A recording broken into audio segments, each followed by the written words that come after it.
Okay, hello everyone. We're just working through some brief technical difficulties there, but welcome along to another Car Design News live stream.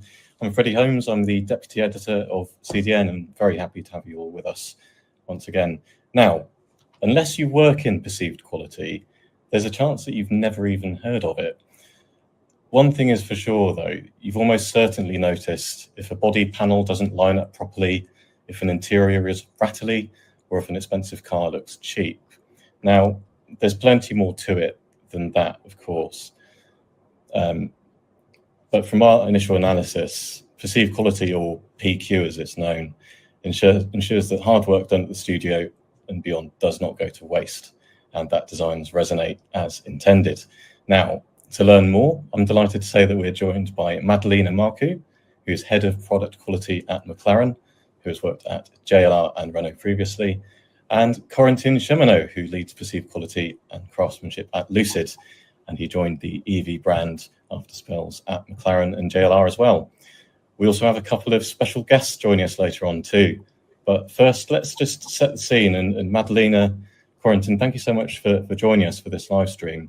What does PQ mean to you both? If I could maybe start with you, 𝗪𝗓𝗧𝗛, how do you describe it to someone who has maybe never come across PQ before? Perceived quality in a very holistic way. It's those elements that really make the product appeal to the customer. It's what it makes, if we have a correlation with design and CMF, for example, that transform a product not to be vanilla. We have perceived quality as the salt and pepper as key ingredients to bond other elements of the car, other attributes, and make sure they function as a whole. And it's basically what brings emotion to a product, and also everything that emulates really good, well-made, and value for your money, for what you're paying for. And Corentin, what about you? How would you sum up perceived quality? Yeah, so first of all, I would definitely agree with what 𝗪𝗓𝗧𝗛 said. On top of that, I would say, like, for me, like, I really like to explain it through the bigger bird eye view, so to speak, which is more like the sensorial journey a customer is gonna have with a given product relative to the value they are willing to give to that product. So that's why, for us, if you now zoom in a bit more to the auto industry, the sight is going to be the first one, right? That's when we talk about gap and flush, as you mentioned initially. But the funny thing about sight is it's not really an emotional sense. So it's our job is well done when people don't notice it when it comes to gap and flush, because if designer could design their part, everything without any shot line, I'm sure they would. But then, we play with the other senses to bring then the emotion, the touch, the haptic, the sound. That's the whole thing. It's almost like a good referee in a game of football, isn't it? You know they're good when you don't really notice them and everything just flows.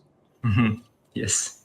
Now, as I mentioned at the start, you've both worked at premium brands and mass market brands in Renault and JLR, McLaren, Lucid. So you've both got a bit of experience with kind of both sides of the coin, if you will, luxury and mass market. I would imagine that maybe there is one common track that runs across all market segments, but then also maybe some nuances between the top end and maybe the entry level. Corentin, could I start with you? Would you say that there are sort of niches and differences between those two segments at either end of the scale? Yeah, for sure. I think the elephant in the room really between a luxury brand and a premium or even economy brand is going to be more tied with the materials that you can choose within the car. As in luxury brand, you can easily have exposed carbon fiber, you can have high quality leather. But when you need to go to more a premium economy brand, then you need to start thinking, how do I make the other side of the CMF good enough for that value, basically. So I would say that's the main one. But then on top of that, the baseline that you just described is still going to be, to me, everything linked with gap and flush, with how the parts are fitting together. You have always those that cost conscious, basically, concern that you have. With like economy or premium brand, that maybe you won't be able to afford the same quality of a part. But yeah, overall, I would say that's the main things. And Madalena, what about you? What have you experienced in your time? What sort of differences have you seen when it comes to mass market versus luxury or premium, let's say? It's about how you tackle perceived quality. We can talk about from an organizational point of view and then the product itself. Obviously, the ethos of the product is different. The product expectation is different, and the customer is different. So perceived quality, it's tailored around that kind of a thing. One thing that is common, and Corentin mentioned really well, and I said it before, good execution is good execution. So from a gap and flash perspective, I would expect, even from a mass market production to a craftsmanship or, a luxury segment, a more performance segment of the market, to behave kind of in the same matter, obviously with some design constraints. The advantages of a mass market is you have a big volume, therefore you can have measurements, you can establish maturation faster because data is in hand, compared to a mass market where you have everything built by hand. And this is common throughout major players in the performance or luxury segment. That doesn't mean that you don't achieve the craftsmanship. It enables you to finesse more and to tailor more. And obviously, takt times are different from mass production to luxury segment. On the other hand, the differentiation, as Corentin mentioned, needs to be from a performance point of view, powertrain, content, materials. That is the true differentiator when you pay a high luxury price. And obviously, the attention to details. Maybe on a mass market, we can go away with plastic with more of a refined graining, while if you pay a premium price, a customer will exige and will demand a leather or an innovative material for where they feel the value for the money again. So that's where the differentiator it comes from. So perceived quality is not just about making everything feel luxury and everything feel premium. It's about doing what you intended to do well, what you set out initially from the design brief, and making sure that comes together how it was intended. Is that the right way of thinking about it? Yes, I think it's really, really powerful to understand the ethos of the program, the product, the market that is designed for, and also the customer, the end customer. You could have the ultimate high-tech car, for example, because we kind of live in a area where technology kind of drives everything. It doesn't mean it's the right product, and if it's not, and it doesn't tackle the right strategy, it for sure fail. And we saw some products that failed in the market exactly for this reason. Although they were super innovative, the customer didn't buy the story, and that's a key element where I think perceived quality needs to be embedded early days from design and also from brand strategies. And when you say it failed, I'm taking from that you mean it didn't sell well, it just wasn't received and the sales weren't there, so that's how that was measured. So PQ, if it's executed well, does result in, you can see that in the way the business performs. Yes. In a nutshell, absolutely.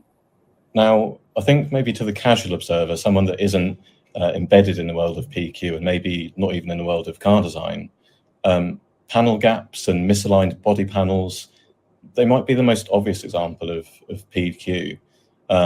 You can clearly see that something isn't quite right there.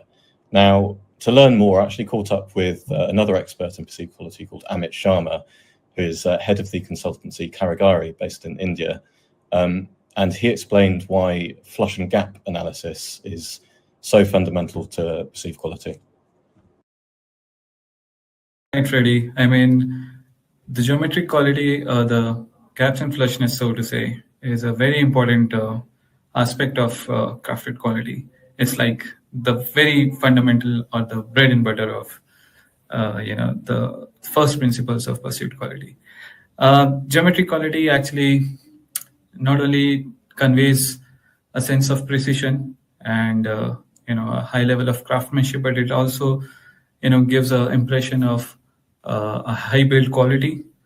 It is closely associated with basic functionalities like aerodynamics, like solidity of the part itself. If the geometric quality is not maintained properly, it kind of leads to very bad perception of overall robustness of the car. So yeah, geometric quality is the most important pillar of the perceived quality, and I would say it is closely linked to overall perception of the crafted quality.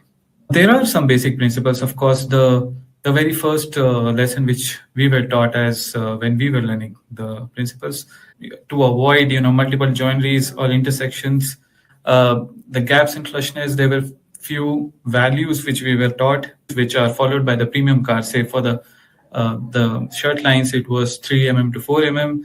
We were told most of the premium cars, they would follow tighter gaps. If there is a zero gap between two panels, then you have to also ensure that the radii are also sharp, so that it gives a feeling of perfect seamlessness. Otherwise, higher radii and zero gap leads to bad perception of design integrity.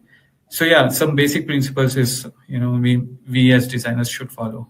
And I believe there was a moment early in your career, Amit, where it became plainly obvious how important this was. You were driving your car, and something happened. Can you tell us the story? Yeah, that remained in my mind for a long time.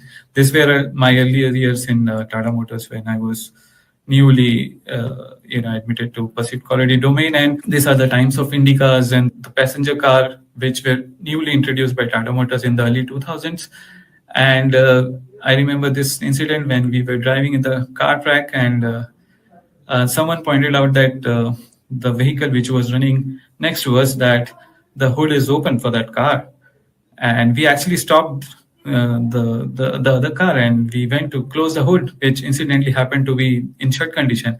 It was just that the shirt line was so huge, the gaps were so high, and those were the times. And then that we were not very sensitive to these parameters, and those closures looked in open condition, be it tailgate or hood.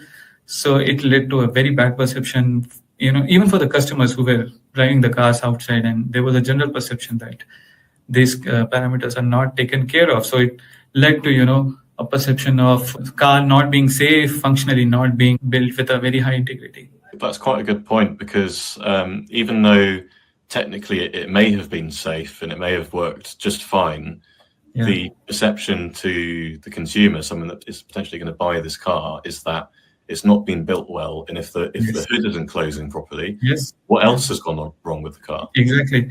So that perception is very dangerous, that the car is not engineered well, the safety standards not being taken care of at very high standards. Those kind of perceptions can actually be very fatal in terms of overall sales.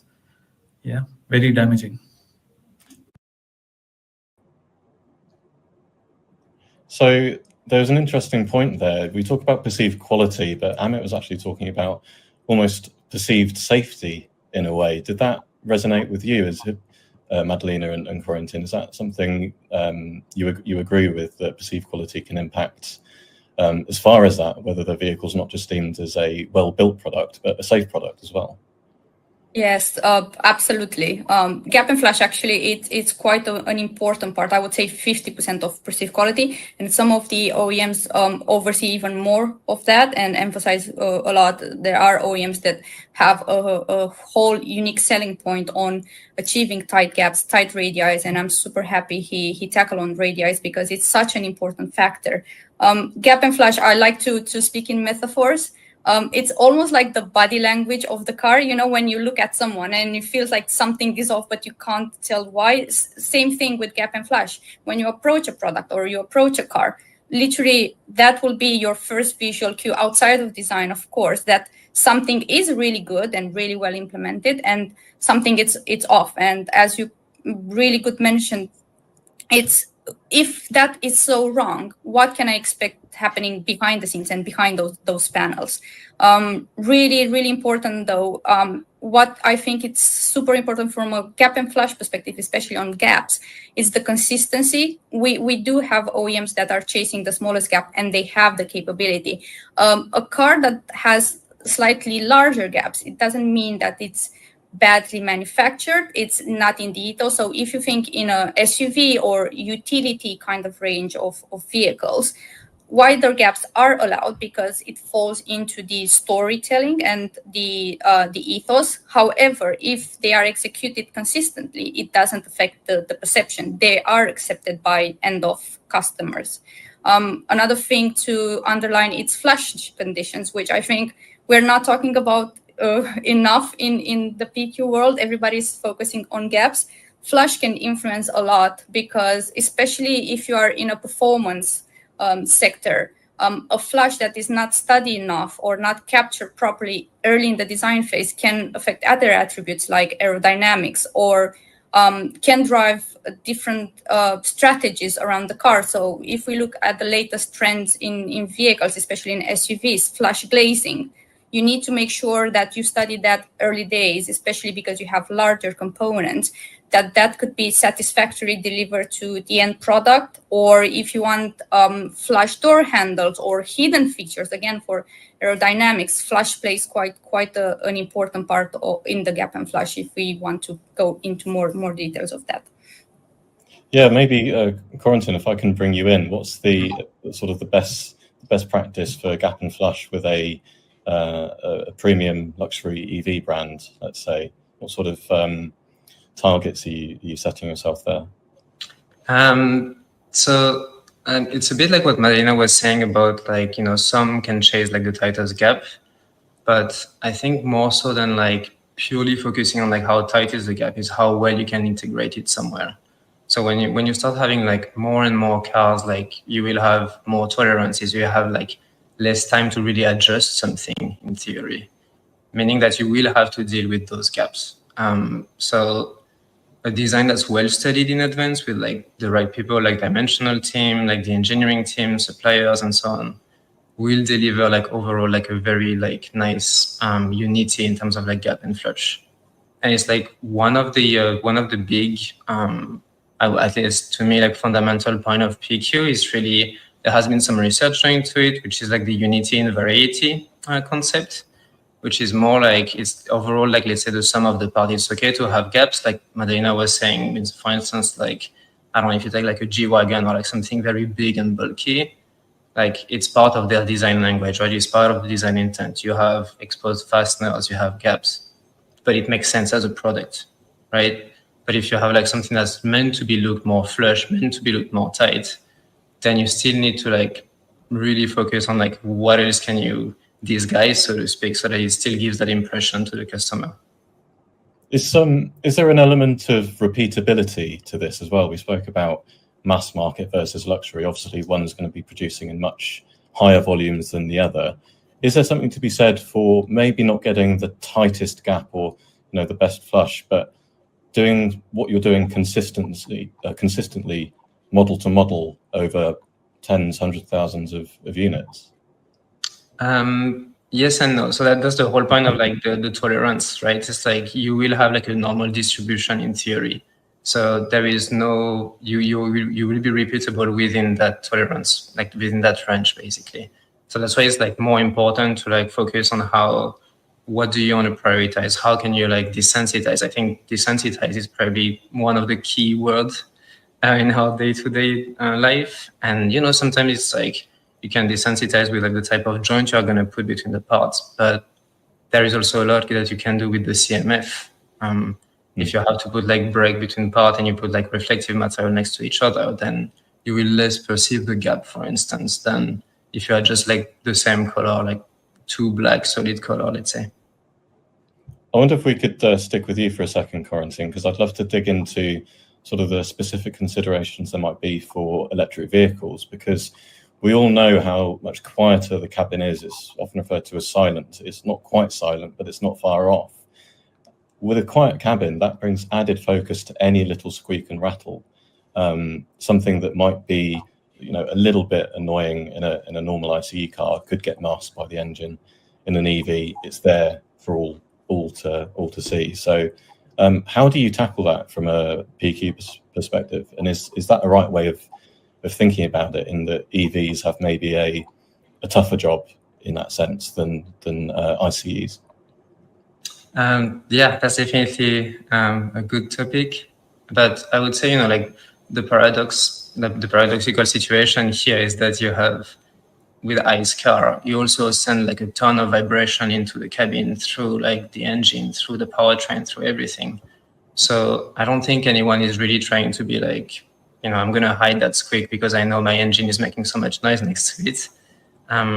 But for us, though, what I do like about EV and what I do like really about that concept of like quieter cabin, let's say, is that it gives us the opportunity to really bring like the attention to detail, like really to the next level.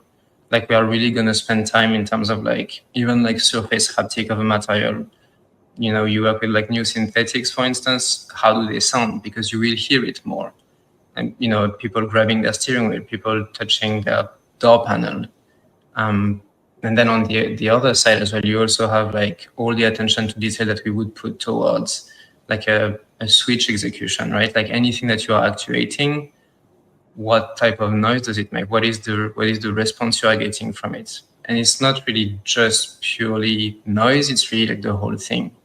Because when you don't have all of those like vibration from like the motors or like the noise of the motor, you are also like your brain is less distracted, which is why you start to pay more attention to like all of your other senses basically are like, you remove that brain fog that the noise that the engine could give you. So yeah, that's really the big opportunities we have with EV is that we can and we should spend a lot of time on like all of those like small, what might seem like a small detail, like arguing on like the sound of a switch or like the travel of it or like all of it really. Yeah. I wonder, do you take inspiration from elsewhere beyond automotive? I was thinking when I asked the question, what sort of similar experiences are there? Maybe a first-class cabin on a train or a first class on a plane? Do you look beyond automotive for this sort of stuff? 100%, yes. And I think it's really like what makes like the difference between like a good craftsmanship expert or PQ expert and like a very good one is like if you are able to like really look at like what is like day-to-day life of customers, like what do they have, how can you like replicate that thing. So for instance, like I know I was talking about switches earlier. If I want to look at like the execution of switches, my first go-to is always going to be most likely like gaming, for instance, right? Or like people who are like selling switch for a living that can make you like stay like to like a device for like 2 hours straight pressing the same switch, right? So it's like, what else is like well executed? I think it's important to recognize who are like the original craftsmen, right? Like how a furniture might be perceived as like very comfortable. That's a big thing as well, right? But then even if the furniture, once you sit on it, it's not that comfy, but you have that perception that, whoa, that looks comfy, that looks premium. So what are those like very fine detail that they are making to really like enable that perception, like to deliver it? I wonder, sort of conversely, Madalena, if I can almost ask you the exact opposite, because McLaren doesn't necessarily have a silent cabin. It's almost the whole point of having the the performance there and the roar of the ICE engine and those vibrations coming through. Maybe could you give us your perspective on that? We were talking about sort of a silent cabin with respect to perceived quality, but for you, how do you sort of view that? So yeah, it's a different beast and different domain. The perceived quality around this, it's focused on lightweight materials, and everything needs to be fitted for a purpose, because obviously weight is a big contributor to the performance of the products itself. So in perceived quality, in order to demonstrate the understanding of the ethos and obviously embark and deliver the ultimate product, we have other specifications. Obviously, switches are quite an important topic, and we, for example, and the whole automotive industry around performance cars in this sector, we've been a bit careful how we embed new technologies and taking inspiration from the latest trend and latest innovations in technologies. And I mean capacitive switches and big displays, hyper screens, as they were marketed for other OEMs. So in this respect, things like how do we treat visual carbon, what other attributes we need to enhance so we deliver this driver-focused experience. The purest driver doesn't want any distractions from that. That's why the customer buys the product to kind of enhance the drivability of it. So our role is a bit different from the conventional, perceived quality experts. Our inspiration comes outside of the tech, maybe from motorcycles, because we do have more exposed powertrains, and motorcycles, for example, do have a certain beauty how they expose those, and especially when it comes to visible fixings. Other stuff that we consider about other industry is also, if you think of the hospitality, and I think it's miles away and people will think like, oh my God, what is she saying? It's all about bringing that comfort. And, when you pay for a holiday or you pay for, a premium experience in a spa, you have all those elements that are inviting you to pursue that service. Same with the performance car. What is the cues? What are the psychological elements that kind of pursue a customer to buy that product, which is a very high end and very expensive if we refer to ultimate series, where we have millions of pounds invested in such of a car. It sounds like we've been talking about first class trains and plane rides and spas and hotel getaways as sort of inspiration here. So if you need a guinea pig for any of this sort of stuff, let me know. I'm very happy to lend my services there and get some nice free travel. So there's two very different stories for both of you, for McLaren and Lucid respectively, although you're both speaking generally though, of course. Two different stories, but I think there's a common thread there in that for both of your customer bases, you're looking to achieve or exceed expectations for that user. You're looking to create a product that matches the vision that they have, I think. And Madalina, you mentioned touchscreens and capacitive switches and sort of digital cockpits. So I'd love to dig into that a little bit deeper, if I may. It's still fairly new in the broad timeline of the auto industry, this idea of the digital cockpit, AI coming in, screens seemingly everywhere, lighting, voice control. There's lots going on, and a lot of it is software based. How has PQ had to evolve? Because in the early days, maybe this wasn't quite on the table as it is now. Madalina, maybe I could go to you first. Absolutely. We had obviously other standards to develop and evolve, and obviously we took inspiration. If we continue the inspiration conversation from the tech, and obviously it's absolutely impressive if you look like companies like Apple and Johnny Ive, what they've managed to succeed by introducing perceived quality into their products. Obviously, you take inspirations now. In the automotive industry, it's quite a hot topic, so it's a really good question, Freddie. It's a hot topic because we went on a very ascending trend and I think that was more EV driven than anything, and obviously with the technology advancing, where we kind of decluttered the fascia and we embraced with full steam ahead screens and capacitive switches, which obviously brought loads of advantages for OEMs. Well, you have endless configurations on capacitive switches or functions on the screens versus investing in new switches from one model to another. So from a PQ perspective, we kind of had to understand the cognitive side and the affordance of these switches, also the affordance of navigating through various menus. And if it was a very huge trend, I think, in the beginning of 2019, 2020, where the whole industry kind of embraced that. And we saw customer satisfaction around 70%, with them very much embracing this appetite for having everything touchscreen and capacitive. Unfortunately, in almost a few years later, 3 years later, studies like J.D. Powers showed us that we were a bit wrong, because at this point in time we see a decrease from the capacitive switches and screens due to safety reasons sometimes, because they are deemed distractive, or too much hassle or complications to navigate to menus and submenus to get to that function.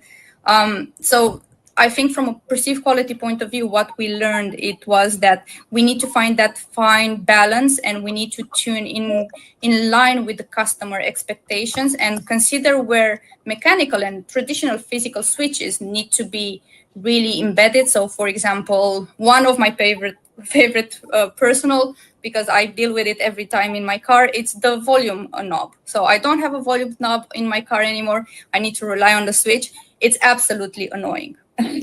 So for me, bring back the volume knob, please. And I think other examples are climate controls, for which big OEMs, huge investment behind.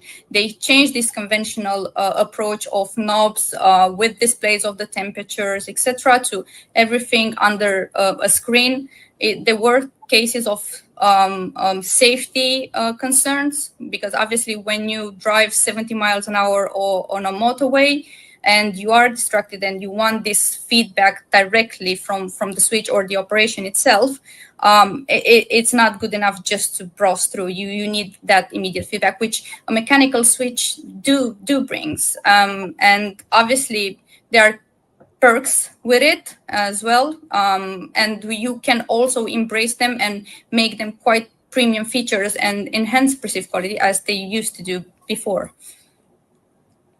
Yeah, it's a difficult one, I guess, because in some of the consumer surveys, you mentioned JD Power, for example, the feedback is, I don't like it. Well, why don't you like it? And it's just, well, I just don't, which is quite challenging when it comes back to perceived quality, and you need to address that.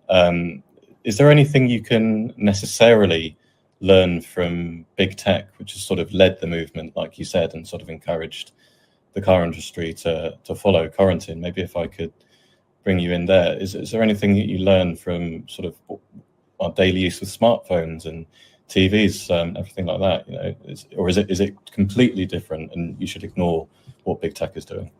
No, for sure. I think that's like exactly what you are saying. Basically, is that big techs have been doing that for like years. Like that is their main bread and butter, right? So they are the one who know initially even more about like UI, about like UX. So I think it would be a bit foolish to be like, they don't do automotive. Like we know what we are doing, right? So we always also look at like how is like Madina was explaining earlier, like how is like Apple like executing that stuff, like even in terms of UI, like what is like does like minimalist like approach, but that still delivers the right amount basically of PQ. And again, like I think like what Madina was saying about, you know, bring back the volume knob, like keep like the AC, like, or everything like with the climate physical, or like really to use easily. That's exactly like, for instance, what we are doing, right? It's like we want to make sure like we find the right balance between what is cool and integrated and seamless just in front of you on like a big screen, but also like what's the minimum like the hygienic level basically of like experience of tactility and so on. And I would say like the other thing that's like maybe not so much in like big tech, so to say, but you know, you touched briefly about lighting. Lighting is definitely a big part of UX, and I remember like when we were at JLR back in the days, it was like already like that topic of like, should it be looked at by PQ or not? And you know, now it's like definitely a thing, because the lighting will definitely have like could enhance or like decrease the actual PQ of a car. So it has to be, you know, it shouldn't be tacky, but it should be like subtle. But again, it depends on like who you are trying to sell for, right? If you want something very loud and very like in your face all the time because that's your customer base, then that's fine, just go with it. But yeah. And this will naturally lead you to go to the lighting team within the studio, go to these different departments and sort of try and understand what's being worked on and how you can all sort of do things differently. Is that the right way of phrasing it? You're sort of there to engage with multiple departments and get a sort of a holistic view of how things are being approached. Yeah, that's 100% correct. Like it's sometimes, like it's almost like we can see ourselves as like the conductor really of like an orchestra, because you are going to have like the initial like design vision, right? Then you have the engineer who says like, here's what I can do. And then you have to either be like, okay, let me speak with the design to see what we can improve, or let me speak with the engineer to see where we can push them. But then at the same time, you have to keep in mind, like we were talking earlier about like flushness for aero, right? That's very important as well. So you can't just like, go away without like checking with them. Same with the lighting team. It's like, it's a really, really big cross-functional role within a company. Like whether you are like based in the design studio as like craftsmanship or PQ engineer, or whether you are based like directly with the engineers, it's the same story. You have to be really good at like communicating and have like good networking within the company, because you will work with a lot of different people all the time. Yeah, to add to that, I remember when I got my first job in perceived quality, my then manager said to me, this is a very important job and you need to work with a lot of people. If by the end of the year you don't know at least 100 people in the company, you did something very wrong. And he was so right. I so understand now what he was talking about after 13 years of perceived quality. And Maddie, you mentioned the volume control as one example that really bugs you, and to be honest, it bugs me when it's on the screen as well. Corentin, if I could push you maybe for one example of something that you would maybe like to change personally, not maybe not speaking from a Lucid perspective, but from you as Corentin, the driver. Is there something that you think is a bit of a red flag in terms of this digital cockpit and how it relates to perceived quality? Oof, that's a tough question. I put you on the spot there a little bit. Yes. No, I think like I wouldn't say like there is something I would want to change personally, because it's always about like we need to find like the right balance between things, right? Like we were talking earlier, like about Marina was talking about like the capacitive switches, for instance. To me, those ones are like, they're a bit like a letdown, right? I would try to like avoid capacitive switches, as in like purely capacitive. If you can couple them with like mechanical switch, then it's like a different story. But like a purely capacitive switch, I mean, you've seen it lately with Volkswagen, right? On their steering wheel design, they were going full on capacitive, and now they made like a big like, press release saying like, never again, we are not doing that, and we are bringing back the switches. So I think this is like very telling of like gone too far sometimes. It's like it's cool, you can minimize stuff, you can customize stuff, but you also need at some point to like keep in mind who you are designing to and so on. I wonder as well, is there an element of sort of the hype factor here? Because when touchscreens first sort of came in, and this idea of a digital cockpit first came in, I think it was maybe so new and so fresh and so exciting that we might have been willing to overlook some of the shortcomings. Okay, it doesn't work quite right on the first go, but look, it's cool, we've got a screen in the car. And then over time, that maybe dies down, and you begin to sort of that level of enjoyment fades slightly from that initial excitement. Is that fair to say, or am I sort of off the mark? I would say it's extremely fair.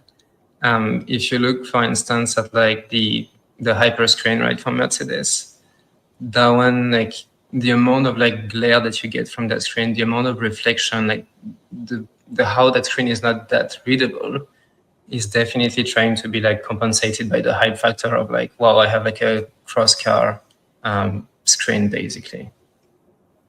Yes, it's no longer the race for horsepower; it's the race for pixels. we need to put something in consideration as well.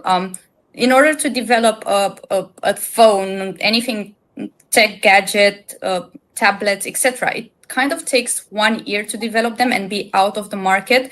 We need to be conscious that the life cycle of a vehicle, it's around 5 to 7 years. So yes, even if mistakes were made, or we took as an industry this leap of faith in this technology and just embracing it, like I said before, with both hands, the changes will come in time, and we needed kind of this cycle of, I wouldn't say failure, testing, and trial and error, basically, as we do in tech, to understand what works for the customer. I think if we reverse it and we would have had a blend, I think we still had potential areas of the globe where they didn't feel enough tech it's in the cars, if that makes sense. Because European markets, as we studied, they are kind of still into this blend of traditional switches and screens. US markets, they are kind of 50-50, but Asia market has a huge appetite still for gadgets. And we see these on the newly Chinese EVs coming along, or manufacturers. Firstly, they embed these wide screens and the technology, and lately they have plugins or modules that are sold separate if you want to have a traditional switch, that it's a modular thing that you just embed in the fascia dashboard, whatever we want to call it. So again, it's a very fine balance, and it needs to be tailored to the customer, to the market. It's not a right or wrong answer where this should be shifted. I wonder, do over-the-air software updates help you guys at all? Because, I mean, once the hardware is in, it's in, aside from, like you said, you've got a module that you can add in later at the dealership. But I do wonder, does over-the-air software updates help you to sort of, okay, we're getting some feedback, this isn't quite reacting the way we'd like it to, let's make the change, push out an update, and can that make a sort of almost like a quick fix to perceived quality issues with touchscreens? Yes, absolutely. That's the big benefit of software compared to, you need a lead time to release the tool. For physical parts software, it's way much faster and you can reply quite quick to it. Obviously, you need to have all the constraints not to tackle other attributes, but from an affordance point of view and how easy it is to navigate through the testing loops and the UX experience, it's way easier to determine rather than tackling something that's on a physical component. Yeah, this is a collaborating, obviously, work with the UX. I don't want to step on anyone's toes. It's just a blend between the two teams to merge. Yeah. Corentin, you were going to jump in there as well. Yeah, if I can just add something about like OTA, like all of the over-the-air updates, is that the slight caveat to that is that people need to be watching out for like not just like pushing a release because they can fix it at the next ones, which is something that we have seen in like some like EV, like some competitors. It's the one thing that, yes, we can fix it by software, but be careful on how you fix it. Now, as we've heard, collaboration is kind of central to this whole idea of perceived quality, working with multiple teams, not only design, engineering, marketing, product planning, sales. The list is endless. Now, in this short video, I spoke to Kyung-Min Lee, who is an experienced PQ expert, previously with Renault Group, but now currently independent. And Kyung-Min spoke to me about the importance of collaboration and why it can avoid costly mistakes later down the line. The benefit of a strong PQ collaboration is ensuring high quality while keeping the product manufacturable. By working closely with cross-functional team from the start, PQ translates customer expectations into real-world quality, like precise gaps, finishes, and materials. Early alignment prevents costly last-minute changes, improves efficiency, and drives innovations by finding creative solutions to manufacturing challenges. In conclusion, strong PQ collaboration results in a smoother development process and higher customer satisfaction. It can drive sales and strengthen brand value. PQ collaboration needs both PQ experts and top management. PQ experts ensure quality is embedded in design, engineering, and marketing, directly impacting customer satisfaction. But without top management support, Enforcing PQ standard is difficult, especially if cost and speed take priorities. Successful companies ensure strong PQ by making it both daily practice and strategic priorities. When both work together, PQ becomes a core part of decision-making and development, ensuring consistency and long-term quality rather than being treated as a final checkpoint.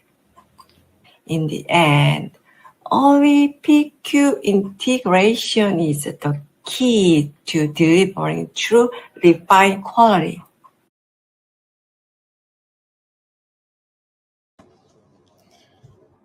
So Kyungmin there used the expression viewing perceived quality as a final checkpoint. Is that something that resonates with you guys? Was it, earlier on in perceived quality, was it deemed, something that was just thrown in at the end as, a box to tick?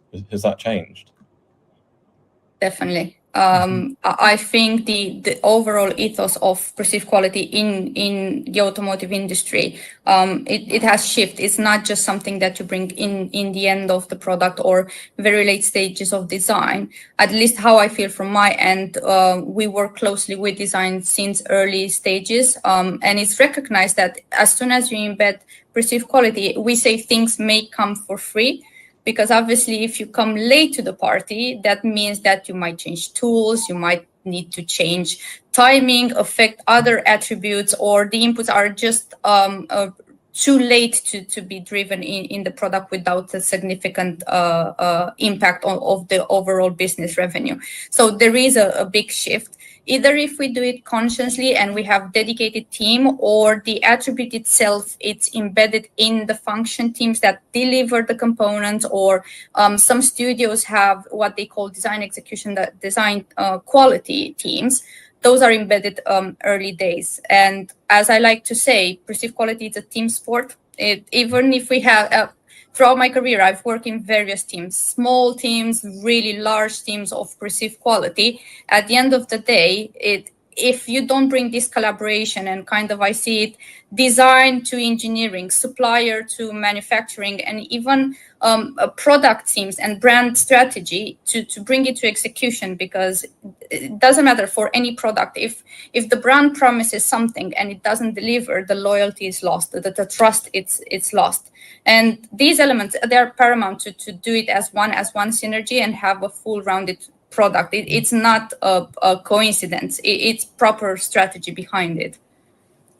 Now, we're going to jump into the Q&A in just a moment, but Kyungmin was talking about collaboration there. So I wonder, Maddie and Corentin, is there a memorable example of collaboration that sort of sticks out in your mind during your career, either with your current company or past? Is there a project maybe that you worked on, or a moment where you realized the importance of collaboration? And feel free, either of you, to jump in first.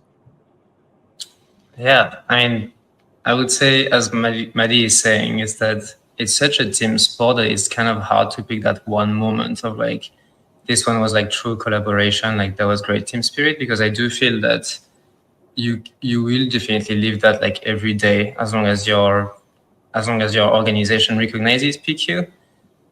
You will be part of those big team moments of the understanding. I think what I personally like the most is when you have a design vision that you translate into an engineering requirement, and then you retranslate it back to the design vision, basically to show that everybody understood the assignment, and here is how we can either deliver exactly that or really bring that extra value of being a PQ expert, which is how to make a good or great design even better than that by just that incremental change. And that the whole team is oh yeah, great point, let's do that. Maddie, what about you? Is there anything that stands out just quickly? I'll be very biased, and I will refer to the latest and greatest project that we delivered, W1. that product, it's such a technological advanced product and such a complex shape to deliver aerodynamics and performance that without the cross-functional collaboration, PQ would have suffered for sure throughout the whole intersect shapes and every aspiration, especially from the design team, which was super challenging. Without that collaboration and working super close with design, we wouldn't have delivered a car that's so well put together at this point in time. So that will stick forever with me and the experience that will carry around for years to come in my perceived quality lifetime. Good stuff. That's lovely to hear. And the questions have been flowing in, so I'll jump straight into it. If you did want to ask a question, you haven't done it yet, just type it into the box, and we will try to get to it in the time possible. Now, there's quite a pertinent question here, which I think I remember asking both of you when we first got in touch. What's the difference between craftsmanship and PQ? Is PQ part of craftsmanship? Is craftsmanship part of PQ? Are they one and the same? Can you give us an idea of the different terms that are used around PQ? Yeah, so I'll start on that one then. So to me, craftsmanship is more part of PQ than the other way around. The reason why I'm saying that is that the thing that you have in perceived quality, which to me is like the fundamental, like the key point of it, is the perceived world, right? It's like all about the perception. Perception is subjective. Perception is through the senses. And the craftsmanship aspect is really how to execute something, how to craft an experience, how to craft a product to make it like to really enhance all the other senses, which is why to me, I see it like PQ is like the top, let's say, and then craftsmanship is within PQ. Okay, so subcategory within a category in a way. Yes. Okay, got it. Question here on screens. I think this has sparked a little bit of interest from the audience. Would you say that in-car screens have caught up with, let's say, mobile screens, be it tablets or phones, or we're talking about big tech. So I suppose has the car industry caught up with big tech when it comes to the perceived quality of those screens? I'm not sure who wants to take that one. I'm happy to reply to that. Yes, I would say in a very short answer, yes. Obviously, like I mentioned, the technology on screens and tablets progresses really fast. But nowadays, especially in the EV segment, you do have Gorilla Glass, you do have the same resolution, the same OLED functions, technologies, etc. So more or less are in the same. And the industry tried as much as possible to anticipate this technology coming along, because obviously your phone is the closest thing that you will have to compare to the screen. So yes, we are there. Now we will see how we progress moving forward and how fast the automotive industry can cope with what's going on now in the screen market, because we have flexible screens now on phones. Is it something that's suitable for the automotive? That's still something that we need to test. Obviously, we have regulations outside of the perceived quality that we need to meet. So that's something that only time will tell, and development in the car industry. Corentin, do you have anything to add on that? Yeah, I think just like what 𝗪𝗧 is saying, really, like if you look, like for instance, if you look at us right on the Gravity that we just released, like the Lucid Gravity, we have like a 34-inch OLED screen, which is like an uninterrupted, and it's like super slim. You know, back in the days you used to have like big screen, but they can be like quite chunky and so on. Whereas for us, we are like really learning from the electronic industry and then implementing that into the car to deliver those super advanced technology. And I think it's what 𝗪𝗧 was saying about like you have your phone, you want to relate to it. It's exactly that, right? You want to bring technology into the car, but you don't want it to feel foreign. You want it to feel like it's a direct integration of their daily lives, basically. There's a question that I want to put to both of you here, because it's I don't really have an answer that I can think of. How do you define premiumness from a customer perspective? And you know, we were talking earlier about perceived quality not being exclusively about making something or every car feel premium, but maybe with both of your brands, there is something you you want to achieve. So how do you define that and say, okay, right, green stamp, that's premium? It very much depends of the story of the product and the end customer. Premiumness means different for different OEMs. If we refer to performance, sport car industry, premiumness will translate first and foremost in the powertrain and what that car is able to deliver on a track, because most of them they're track related and they are destined to petrol heads. And obviously it needs to come with features like really smart materials or materials that are adequate to perform in that sports field.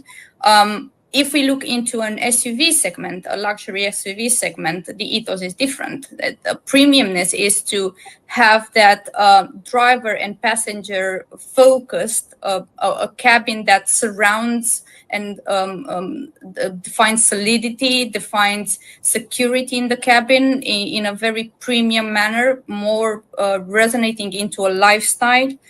Luxurious lifestyle, for example. So elements like leather are most to be used, or finishers are not in plastic, they are in aluminium. So premiumness differs from one product to another depending on the market and what that product is meant to do. I'm conscious of the time. We only have a few more minutes left. I'd love to get your thoughts on that as well, Corentin. But there's a question here that brings in a topic we haven't really discussed yet, I don't think, which the question is, all cars today, I'm paraphrasing, all cars today look the same, right? SUVs, crossovers, they all look the same. That's the question, or the statement, which I think brings into the topic exterior design and perceived quality. Does a car that's intended to be a luxury vehicle, does it look luxury when you walk up to it? What's your first impression? So how does perceived quality as a department, let's say, consider exterior design? Yeah, so that one is definitely tricky because you don't want to step on the toes of like the designers and tell them how they should change proportion. But I would say, like, you know what, and earlier on I like mentioned like the unity in variety concept. And that's really how I like to approach those kind of things. It's like adding those like little touch, you know, it's like you're adding like a certain feature line in your body, for instance, in the body side of the car. How can you make that feature line like really relate to the other ones, right? It's like, do you have like similar, are you going to cast the similar shadow? Are you going to like bring the same type of emotions? And then of course, like the other big one is definitely the CMF aspect. If, you know, different type of paints will have a completely different perception of the finished product. Different, if you look at like Chinese cars, right, they are still very much in the old school luxury, as what we would call it, let's say, which is like you want more, you get more. It's like put some part here, put one here, put chrome there, and then it's fine for their market, right? It seems to be what they want. But like for the other one, who are more focused on like decreasing the amount of parts, decreasing, you know, the different type of finish, the complexity for the plant. It's like, how do you still deliver high PQ? It's a very big challenge for sure. That's why you try to bring like example with designers and see what else can we improve. But yeah, always mindful of not stepping on people's toes. There's a question here that I'm going to paraphrase because I don't want to put you in a difficult spot. But does the approach to perceived quality differ when it comes to a concept car versus a production car? Is there a slight dip off in terms of or more freedom to maybe not be quite as polished because it is a concept car? Again, 𝗪𝗓𝗧 or Corentin, either of you. Concept car per se, they're not necessarily a showcase of perceived quality, or not that I'm aware of. Show cars, concept cars are more into the spirit of bringing new technology and emphasize more what the design is capable of in a very futuristic manner. Traditionally, perceived quality, at least in the domain that I'm activating, has very little to do, mainly because the concept cars are models, some of them functional models. Therefore, design takes limitless possibility on it. Therefore, we have very little impact from a perceived quality point of view.